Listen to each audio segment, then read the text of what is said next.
Good day, dear viewers. Don't forget to like and subscribe. Enjoy listening. My wife Sarah and I have been married for 5 years. Although our relationship had its ups and downs, I thought we were solid. So when she announced she was going to a party with some friends from work, I didn't think much of it. The only thing I asked her was to keep it classy, no short dresses, no provocative outfits. I trusted her, but I also knew how these parties could get. She scoffed at my request, brushing it off as me being overly controlling. "Come on, Matt," she said with a dismissive wave of her hand. "You know I can handle myself." When she came down the stairs in a dress that barely covered her thighs, I knew it was going to be a long night.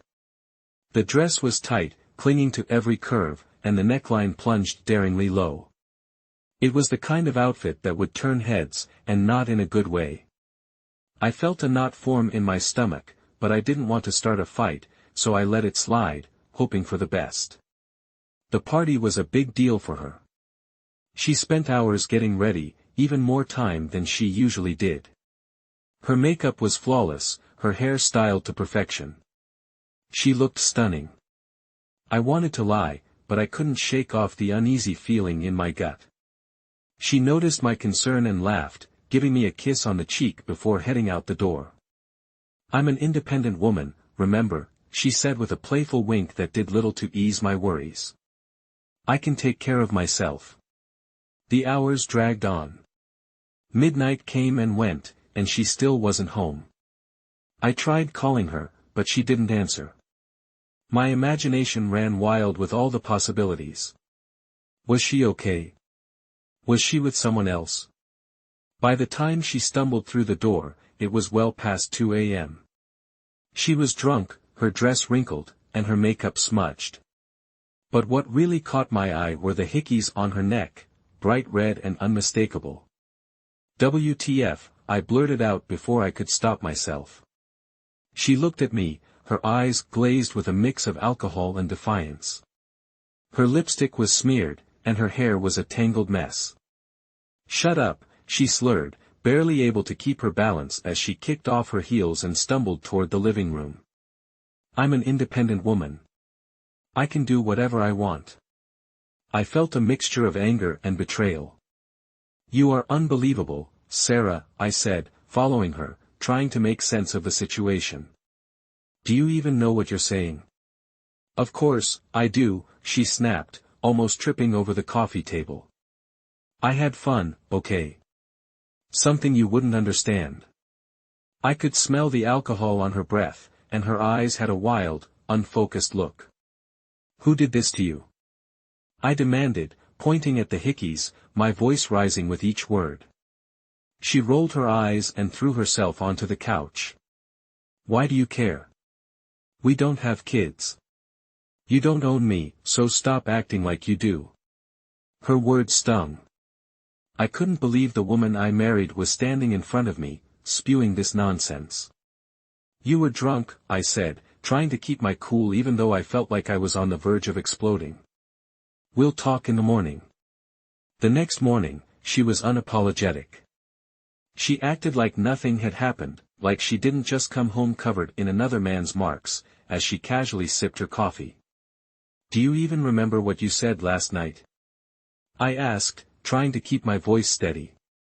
She shrugged, not bothering to look at me. "I remember enough."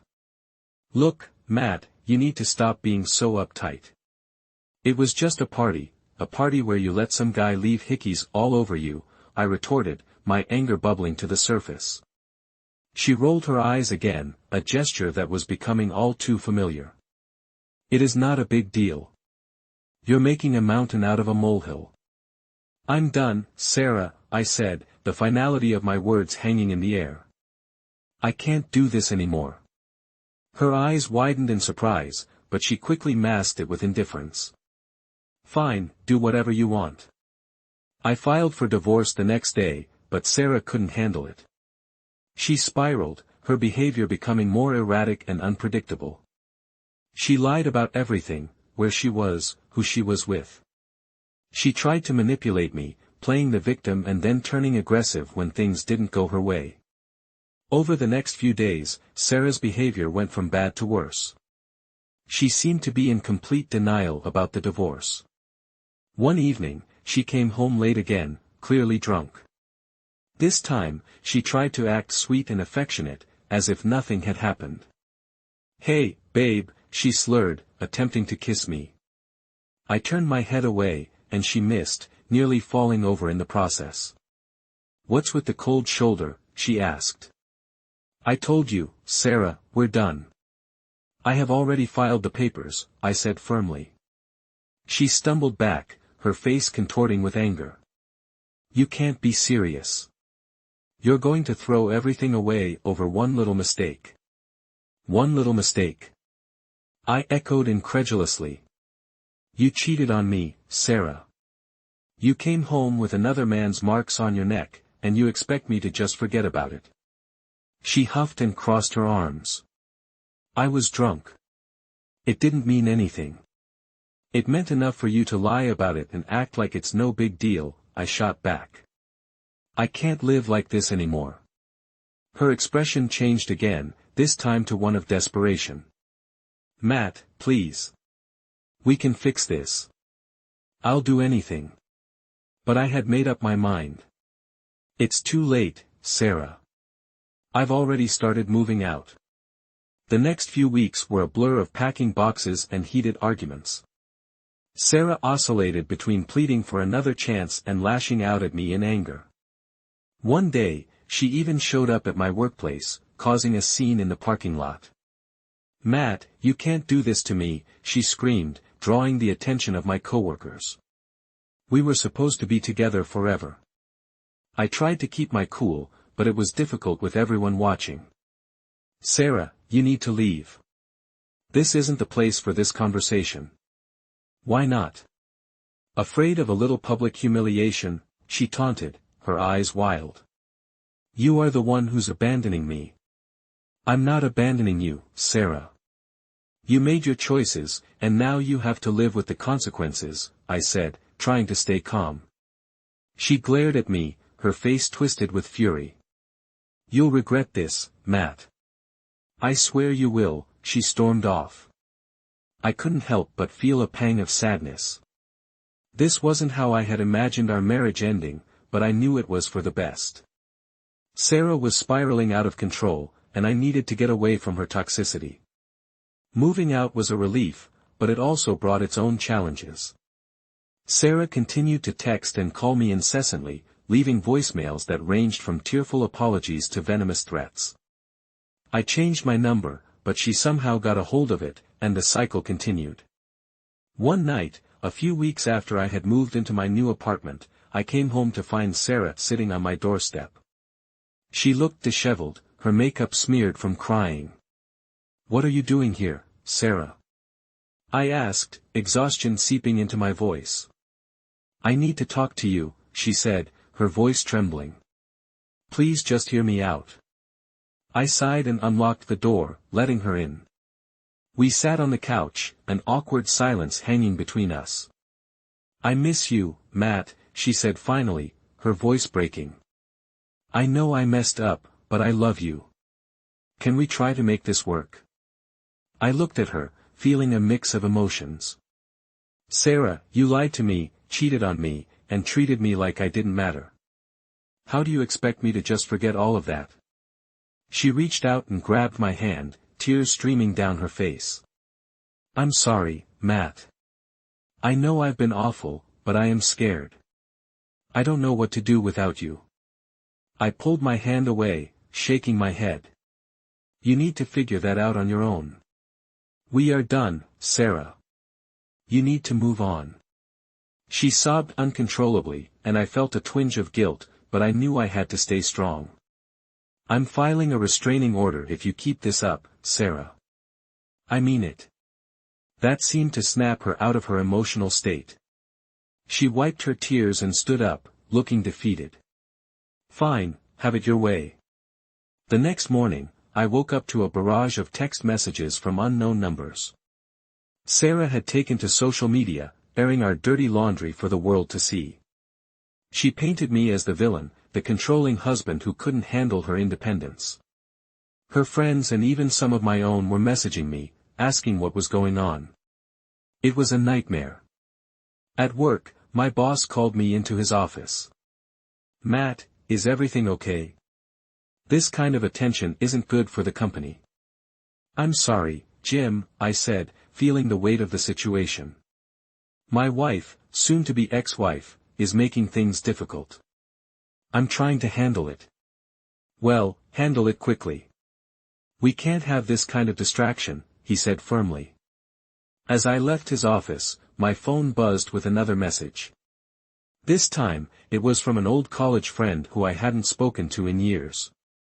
"Hey, saw what Sarah posted. Just wanted to check if you were okay." It was overwhelming. Everywhere I turned, there were reminders of Sarah's betrayal and her relentless attempts to ruin my life. I decided it was time to confront her head-on. That evening, I drove to our old house where she was still living. She answered the door looking smug and defiant. "Oh, look who it is. Come to beg for forgiveness," she snapped. "Cut the crap, Sarah," I said, stepping inside. "You need to stop the posts, the messages, all of it. This isn't going to make me come back to you." She crossed her arms, smirking. "Why should I? You have ruined my life.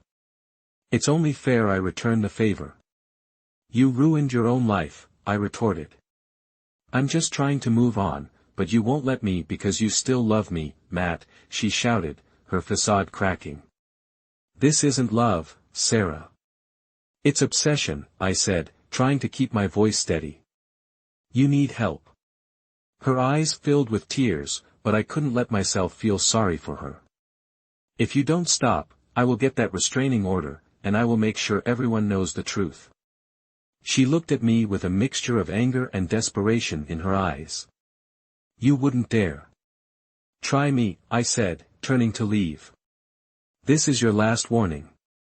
For a few days, things seemed to calm down. The post stopped, and my phone was blessedly quiet. But then another bombshell dropped. One of Sarah's friends, someone I had never liked, messaged me out of the blue. "Hey Matt, you might want to see this," she wrote, attaching a series of screenshots. It was a conversation between Sarah and some guy I didn't know. They were explicit messages full of details about their recent hookups. My blood ran cold as I realized this wasn't just a one-time thing. Sarah had been cheating on me with multiple people. Furious, I printed out the messages and took them to my lawyer. "This is enough, right?" I asked, barely able to contain my rage. My lawyer nodded, looking over the evidence. "More than enough. This will definitely help your case." Armed with this new evidence, I felt a surge of determination. Sarah had lied, manipulated, and tried to destroy me, but now I had the proof to show her true colors. The divorce proceedings moved forward swiftly, and I felt a glimmer of hope that this nightmare might finally be ending.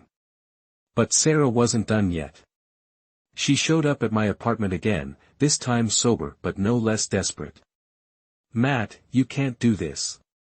You can't just leave me," she said, her voice softer and more composed than I had heard in a long time. "I can and I will," I said firmly, blocking her from entering. "You need to accept that it's over." She tried to push past me, but I stood my ground. "This isn't you, Sarah. The woman I married wouldn't act like this. The woman you married doesn't exist anymore," she spat. "You made sure of that. I didn't make you cheat. I didn't make you lie. Those were your choices, and now you have to live with them," I shot back. She looked at me with pure hatred. "You will regret this, Matt. I swear you will." A week later, I was starting to feel a bit of normalcy return to my life. The divorce was moving forward, and Sarah had been relatively quiet. I hoped she had finally come to her senses and decided to move on. But then my hopes were shattered one morning when I woke up to find my car vandalized. "Cheater" was spray painted across the side in bright red letters, and the tires were slashed. I knew immediately who was behind it.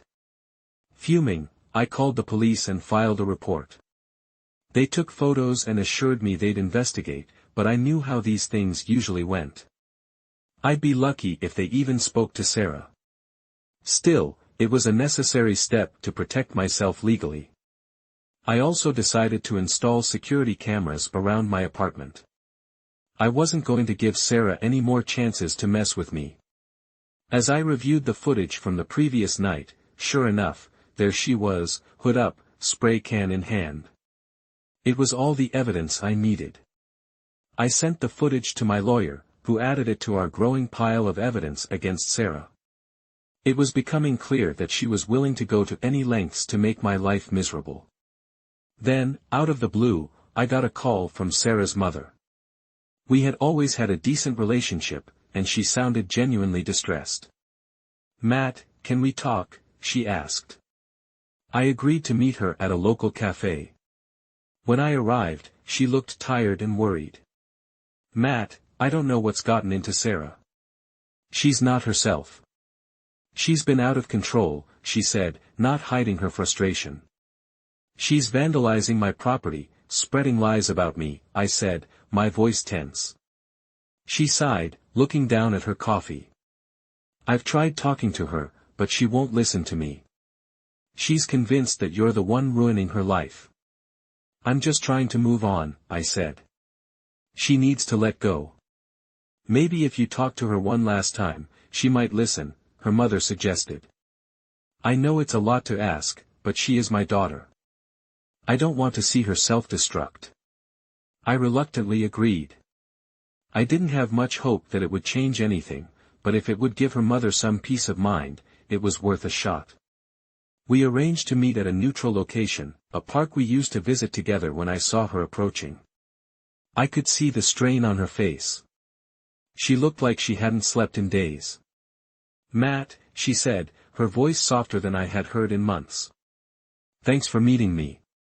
I'm here for your mom's sake, Sarah. She is worried about you." She nodded, tears welling up in her eyes. "I know I've messed up. I don't know how to fix this. Sarah, the first step is to stop what you're doing. Stop trying to hurt me," I said. "You need to get help. This isn't healthy for either of us." She broke down sobbing uncontrollably. For a moment, I felt a pang of sympathy despite everything. I didn't want to see her like this, but I also knew I couldn't let her back into my life. "I'll get help," she promised through her tears. "Just please don't shut me out completely." "I can't make any promises, Sarah. You need to prove that you can change. Until then, we need to keep our distance," I said firmly. She nodded, wiping her tears. "Okay, I understand." As I walked away, I felt a mixture of relief and sadness. It was painful to see her so broken, but I knew it was necessary. I couldn't let her drag me down with her. But just when I thought things might finally be settling down, another bombshell hit. I received a call from my lawyer. "Matt, we've got a problem. Sarah's filed a counterclaim accusing you of abuse," he said.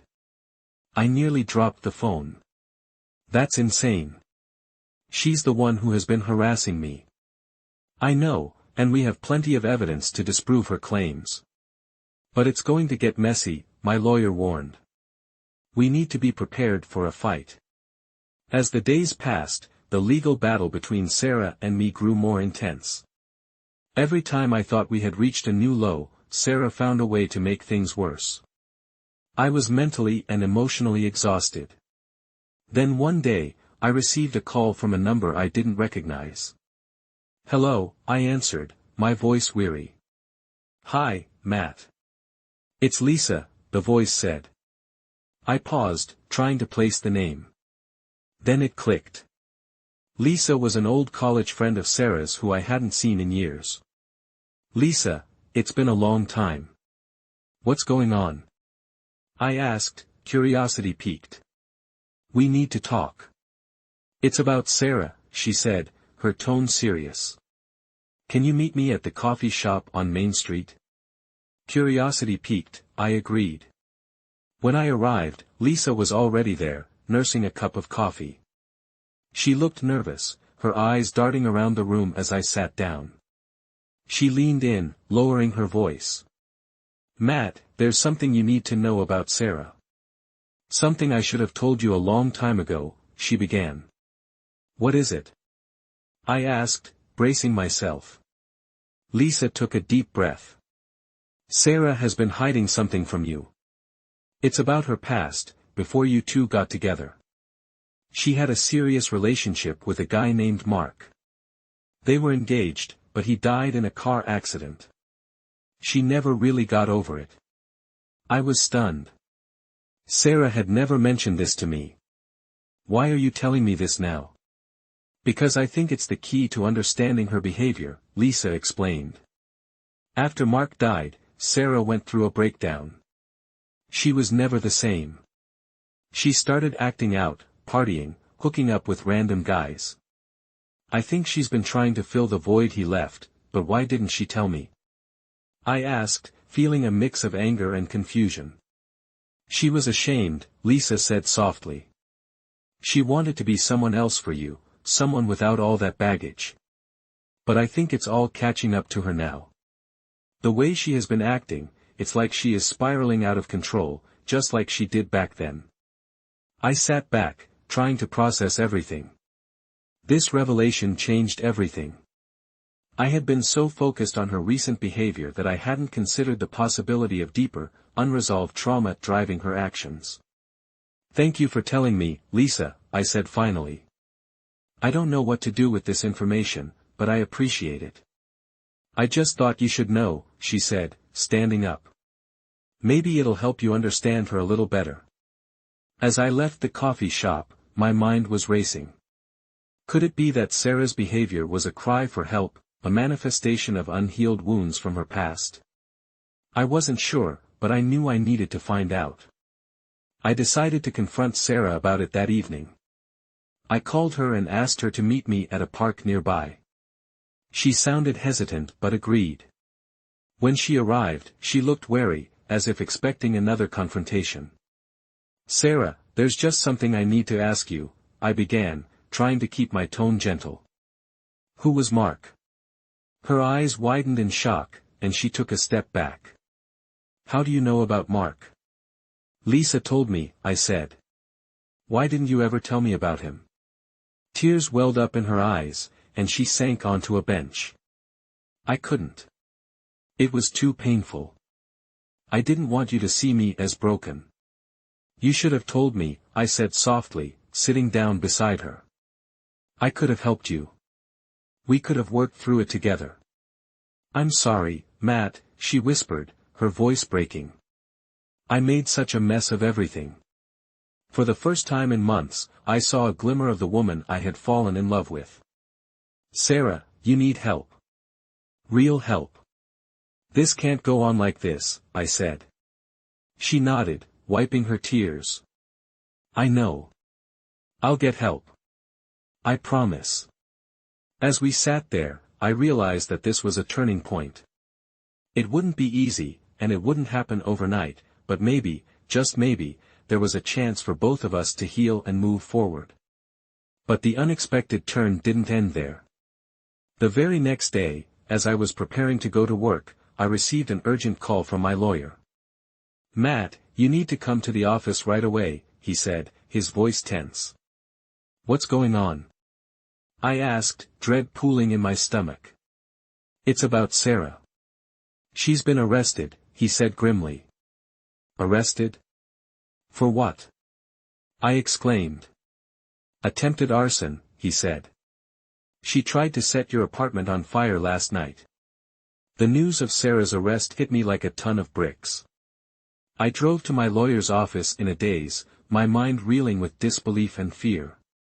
When I arrived, my lawyer Greg was waiting for me with a grim expression. "Matt, I'm sorry to drag you into this mess, but it's serious," he said, handing me a stack of papers. "Sarah was caught trying to set your apartment on fire.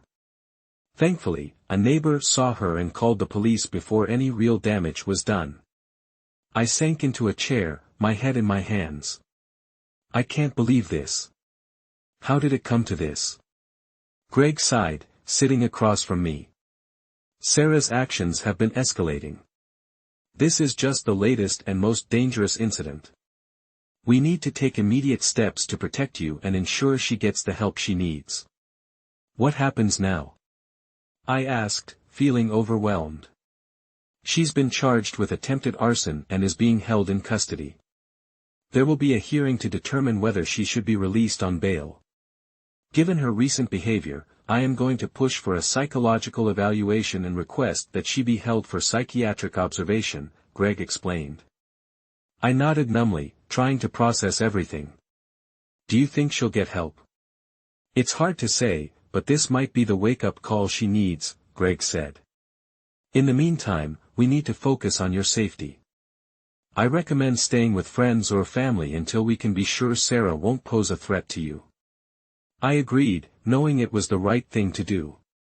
I called my brother Mark and explained the situation.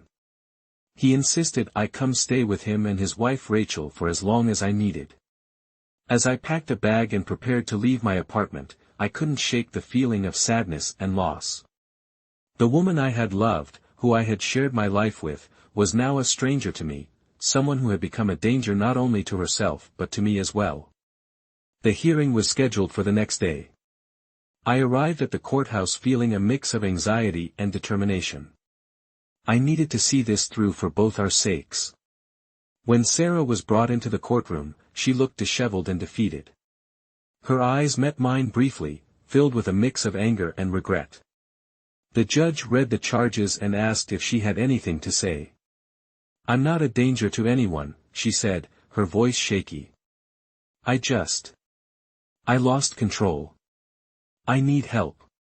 Her lawyer, a public defender, argued for bail, stating that Sarah wasn't a flight risk and that she had no prior criminal record.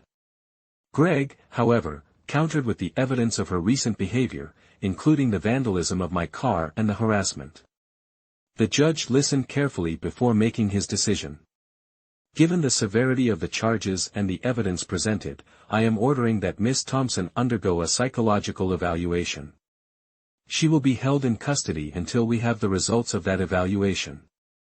Sarah looked at me, tears streaming down her face. I felt a pang of sympathy, but I knew this was necessary. She needed help, and this was the first step toward getting it. After the hearing, Greg and I spoke outside the courtroom. This is the best outcome we could hope for, he said. The evaluation will determine the next steps. In the meantime, you should focus on taking care of yourself. I thanked him and left, feeling a mix of relief and sorrow. Staying with Mark and Rachel provided some comfort, but I couldn't help but think about what the future held for Sarah and me. A few days later, I received a call from Lisa. Matt, I heard about Sarah. How are you holding up? I'm managing, I said. It's been rough, but I'm trying to stay positive. I'm glad to hear that. Listen, I've been thinking a lot about what has been happening. There's something else you should know, Lisa said, her voice hesitant. What is it? I asked. Sarah was seeing a therapist after Mark died, but she stopped going a few months before you two started dating. I think she might need to go back, but she has always been resistant to it. I'll make sure the court knows about this, I said, grateful for the information. Maybe it'll help them understand what's going on with her. Thanks, Matt. I just want what's best for both of you, Lisa said. As the days passed, I tried to find some semblance of normalcy. I went to work, spent time with Mark and Rachel, and tried to focus on my own well-being. But the situation with Sarah weighed heavily on my mind. Finally, the day of Sarah's psychological evaluation arrived. I waited anxiously for the results, hoping they would provide some clarity. When Greg called me with the news, I could hardly breathe. Matt, the evaluation is complete. Sarah has been diagnosed with severe depression and borderline personality disorder. She's been ordered to undergo intensive therapy and will remain in a psychiatric facility for treatment, he said. I felt a mixture of relief and sadness. This was the best outcome for Sarah, but it was a harsh reminder of how far things had spiraled out of control. With Sarah in a psychiatric facility, I began to find a semblance of peace. Staying with Mark and Rachel gave me a sense of stability I hadn't felt in months. I started seeing a therapist myself to process everything that had happened and to work through my own feelings of betrayal and guilt. My days became more routine. I went to work, came home to a warm and supportive environment, and spent time reflecting on how things had spiraled so badly. One evening, as I was catching up on some work emails, I received a notification that shook me to my core. It was from an old friend from college, someone I hadn't heard from in years. "Hey Matt, I saw your situation on social media. There's something you need to know. Can we talk?" Curiosity and dread mixed as I dialed his number. The conversation that followed took me by surprise. "Matt, it's about Sarah. There's more to her story than you know," he began. "Remember that time in college when she disappeared for a few days?" "Yeah, she said she was visiting family," I said, trying to recall. "She wasn't. She was with Mark," he said quietly. "What?" I asked, confused. "I thought Mark was her high school boyfriend who died before we met." "He was, but what you don't know is that Sarah found out she was pregnant with his child during that time. She lost the baby. It devastated her. She never told anyone except me." I sat back, stunned. This was news to me. "Why are you telling me this now?" "Because I think this unresolved trauma is a huge part of why she's spiraling. I kept her secret because she begged me to, but now I think it's time for the truth to come out. Maybe it will help her and you understand why she's been acting the way she has." I thanked him and hung up, feeling a rush of emotions. Sarah had been through so much more than I had ever realized. Her erratic behavior, the cheating, the vandalism, it all made a twisted kind of sense now. I felt a mixture of anger, sadness, and a renewed determination to help her, even if it was from a distance. The next day, I called Greg and told him what I had learned. "We need to let her doctors know about this," I said. "It might help them understand her mental state better." Greg agreed, and we arranged for a meeting with Sarah's treatment team. They were appreciative of the information and assured me they would incorporate it into her therapy. As weeks turned into months, Sarah's treatment began to show progress. She was participating in therapy and the doctors said she was making strides in understanding her behavior and the underlying causes. I received occasional updates, which gave me some peace of mind. One day, I got a call from Sarah herself. It was the first time we had spoken since her arrest. "Matt," she said, her voice softer and more composed than I had heard in a long time. "I just wanted to say I'm sorry for everything." I took a deep breath. "Sarah, I'm glad you're getting help. That's the most important thing right now. I've been working with my therapists, and they've helped me understand a lot about my past and how it has affected me. I know I have a long way to go, but I wanted to thank you for not giving up on me, even when I gave you every reason to." Her words were a small comfort. "I want you to get better, Sarah, for your sake and mine." "Me too," she said, a hint of a smile in her voice. "Maybe someday we can both move past this." As we ended the call, I felt a weight lift off my shoulders. Sarah was on a path to healing, and so was I. It wasn't the end of our story, but it was the beginning of a new chapter where we could both find peace and hopefully happiness. Months passed, and life slowly returned to a new normal. Sarah remained in treatment, and I continued to rebuild my life. Then one day, I received an unexpected letter in the mail. It was from Sarah. "Matt, I hope this letter finds you well. I've been doing a lot of thinking and reflecting during my time here. The past year has been the hardest of my life, but it has also been a time of profound growth and understanding. I wanted to write to you because I owe you an explanation and an apology. When I lost Mark and the baby, I never truly dealt with the grief. I buried it deep inside and tried to move on, but it festered and affected every part of my life. Meeting you was the best thing that ever happened to me, but I was too broken to see it.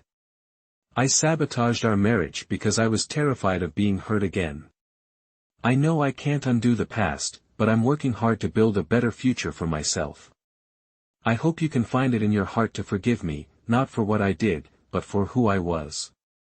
I'm trying to become the person I should have been all along. Thank you for everything. I wish you all the happiness in the world. Reading her words, I felt a mix of emotions, sadness for what we had lost, but also hope for what lay ahead.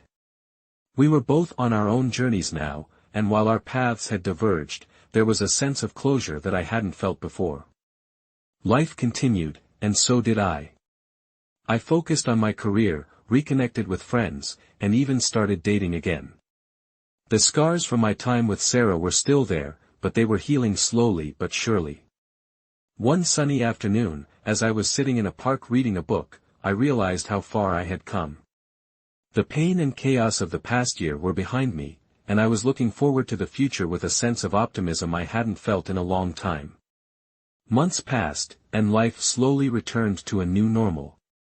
Sarah remained in treatment, and I continued to rebuild my life. Then one day, I received an unexpected letter in the mail. It was from Sarah. Matt, I hope this letter finds you well. I've been doing a lot of thinking and reflecting during my time here. The past year has been the hardest of my life, but it has also been a time of profound growth and understanding. I wanted to write to you because I owe you an explanation and an apology. When I lost Mark and the baby, I never truly dealt with the grief. I buried it deep inside and tried to move on, but it festered and affected every part of my life. Meeting you was the best thing that ever happened to me, but I was too broken to see it. I sabotaged our marriage because I was terrified of being hurt again.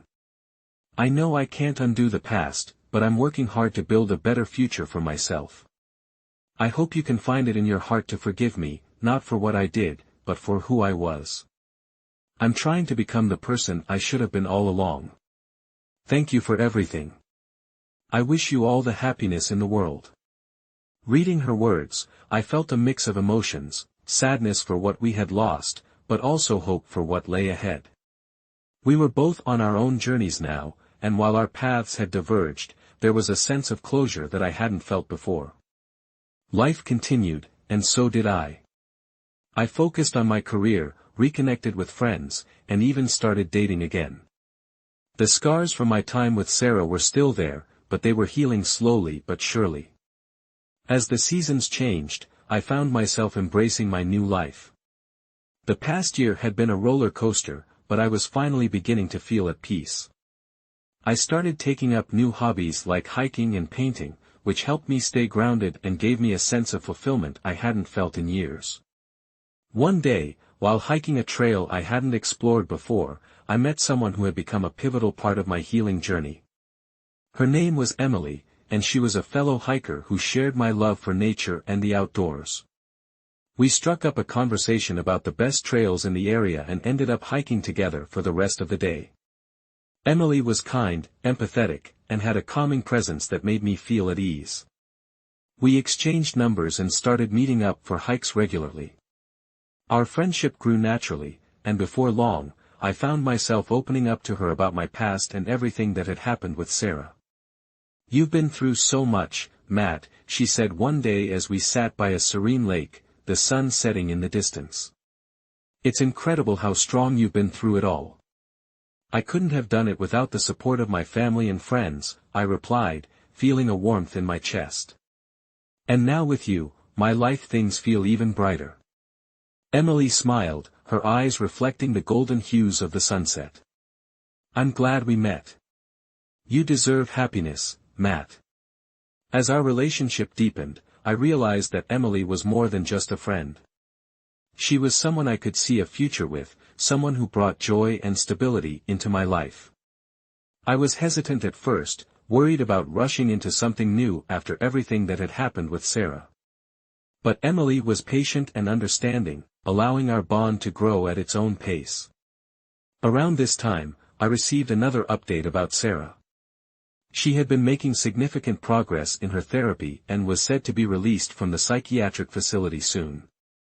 Her doctors had recommended ongoing outpatient treatment and support, and she was moving in with her mother to continue her recovery.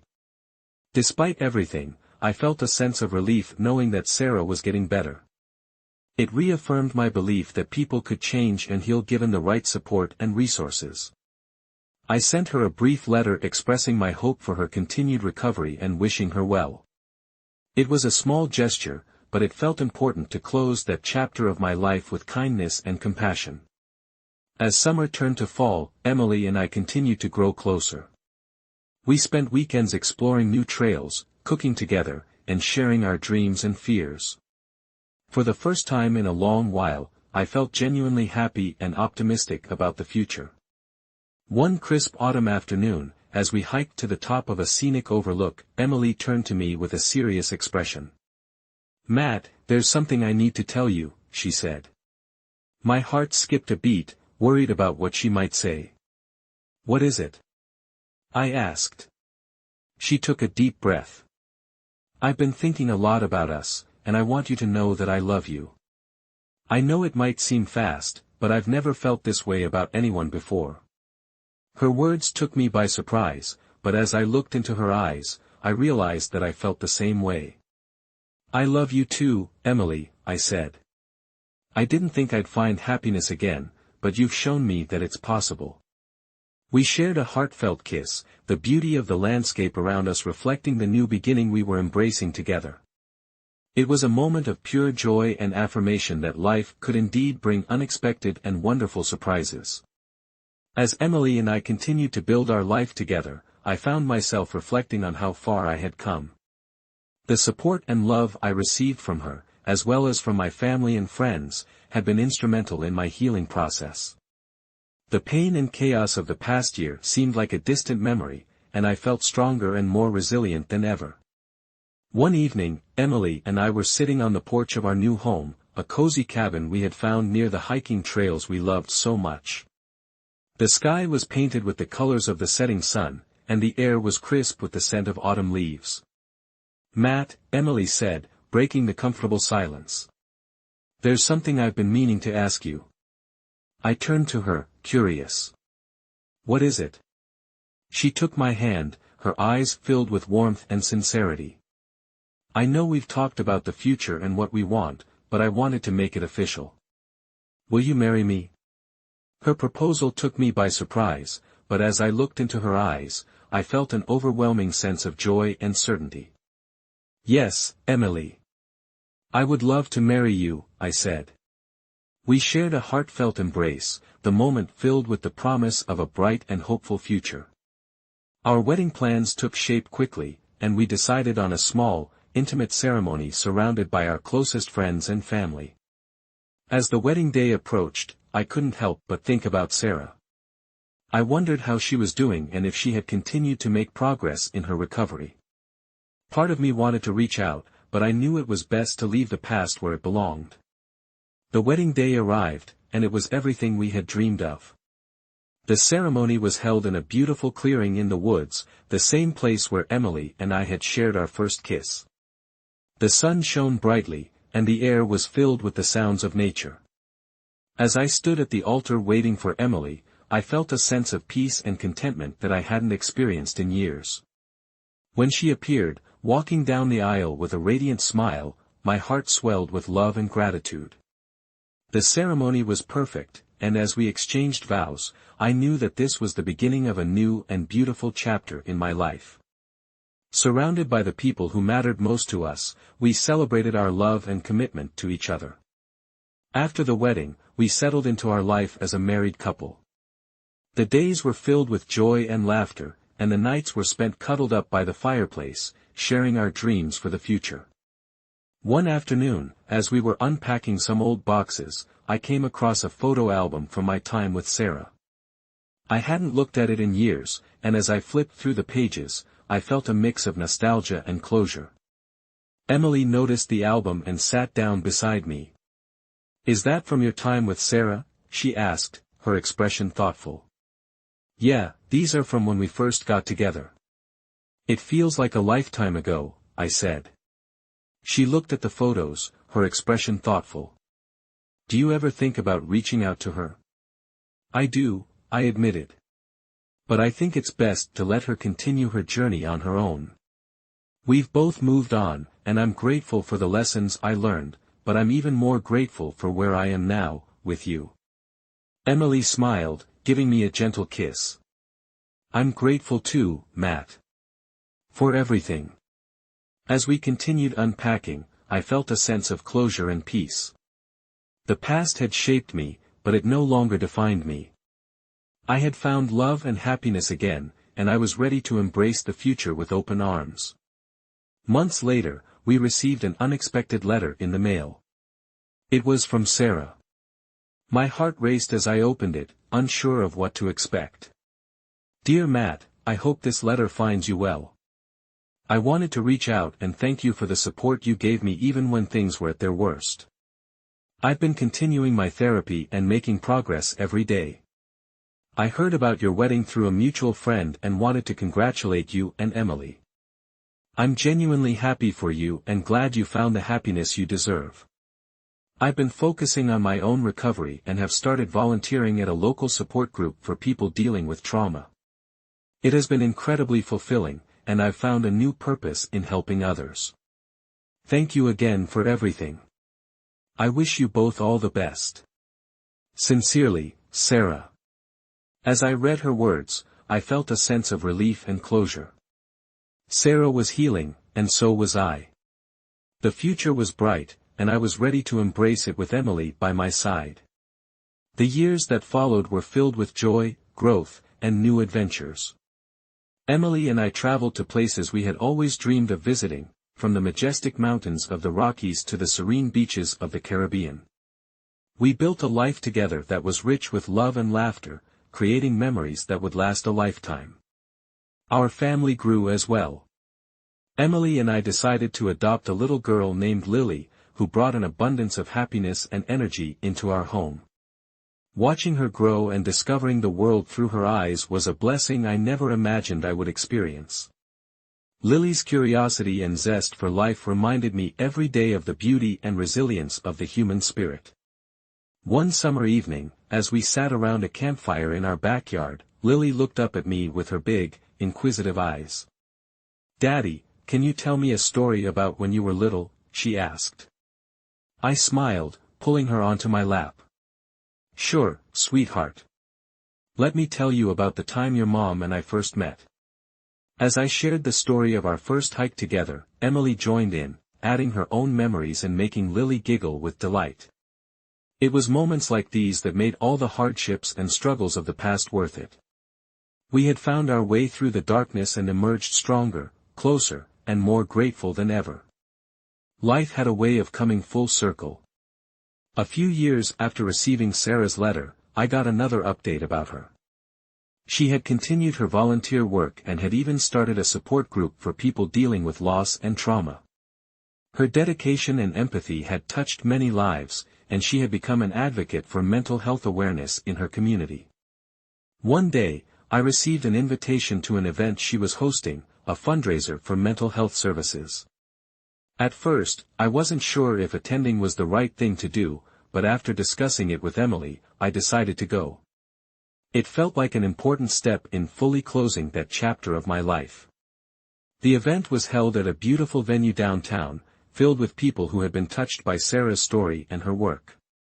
When I saw her, she looked happy and at peace, a far cry from the turmoil she had been in years ago. "Matt," she said warmly as we greeted each other. "I'm so glad you came." "Thank you for inviting me," I replied. "You've done incredible work here, Sarah. I'm proud of you." She smiled, her eyes reflecting gratitude and understanding. "I wouldn't be here without the support and forgiveness I received from you and others. It means a lot to me." We talked for a while, catching up on our lives and sharing stories of our journeys. It was a conversation filled with mutual respect and a sense of closure that was both healing and affirming. As I left the event, I felt a deep sense of peace. Sarah had found her path, and I had found mine. Our lives had diverged, but in many ways, they had also come full circle. We had both found healing and purpose, and for that, I was grateful. Returning home to Emily and Lily, I felt an overwhelming sense of contentment. The love and support of my family had been my anchor through the storm, and together we had built a life filled with joy and meaning. One evening, as we sat on the porch watching the sunset, Emily took my hand and squeezed it gently. "You know, Matt, I'm so grateful for every moment we've had together. The good, the bad, and everything in between." "Me too," I said, kissing her hand. "I couldn't have asked for a better partner to share this journey with." She smiled, her eyes reflecting the warmth of our love. "I'm glad we found each other." As we stood there watching the fireflies dance in the twilight, I realized that the unexpected turns in life had led me to a place of true happiness and fulfillment. The journey had been long and often difficult, but it had also been filled with love, growth, and endless possibilities. And so, with Emily and Lily by my side, I faced the future with hope and optimism, ready to embrace whatever adventures lay ahead. Together, we had found our way through the darkness and into the light, and for that, I would be forever grateful. Thanks for watching, friends. Don't forget to subscribe and like.